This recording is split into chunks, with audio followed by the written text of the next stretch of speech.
Do you think sales is a bad word? When you hear the word sales, I wonder what images come to mind.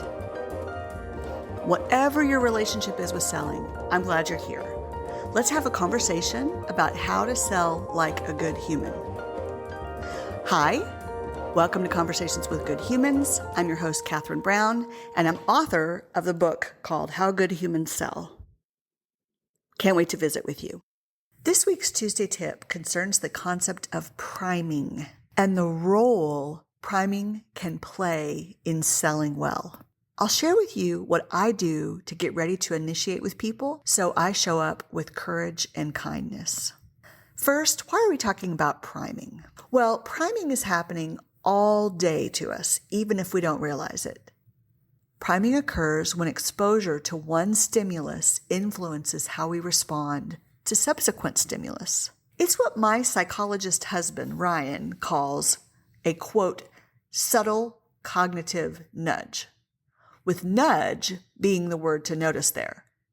Priming doesn't determine everything because it's subtle. It can work in your favor, though, to help you practice being whom you want to be while selling. Now, there is a bunch of research over the last few decades on priming because psychologists want to know how humans are influenced to make decisions and experience the world around them. Priming research shows that after you are exposed to an idea or concept, even subliminally, you will tend to think and act differently later because you've been influenced by that primed idea. Priming can affect how we interpret other people's behavior and make judgments about them, and it can even nudge us to behave differently ourselves. In one research study, people who were primed with lots of words loosely associated with elderly people, these would be words like retired, bingo, prunes, they later walked more slowly down the hall to leave the study compared to people who had not been primed with the concept of the elderly.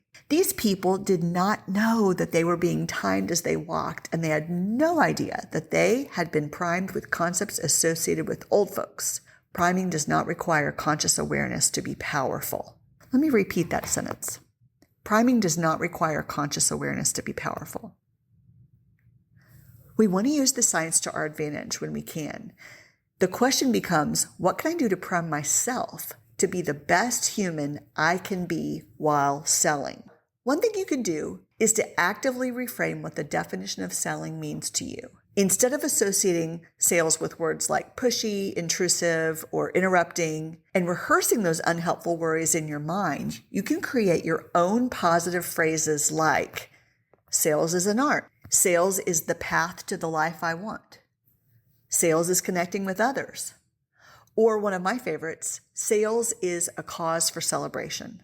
Prime yourself by writing these phrases somewhere that you can read them every day before you do your revenue-generating activities. I've created quite a list of these sales reframes that my clients like to review before selling.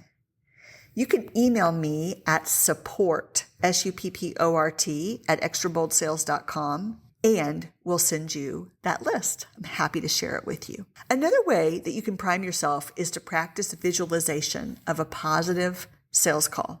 When I have a big meeting coming up that I feel nervous about, I will sit ahead of time and I will envision the sales call, imagining my prospect smiling and agreeing with me. In my mind, I see us connecting over the miles through the video camera, and this imagery is priming my brain for a positive outcome that will impact the way I show up in my meeting. I'd love to hear what you think about priming and what works for you to reframe what selling is so you sell like a good human. Don't forget our offer. You can email us at support@extraboldsales.com if you would like a copy of our sales reframe sentences. Talk with you next time.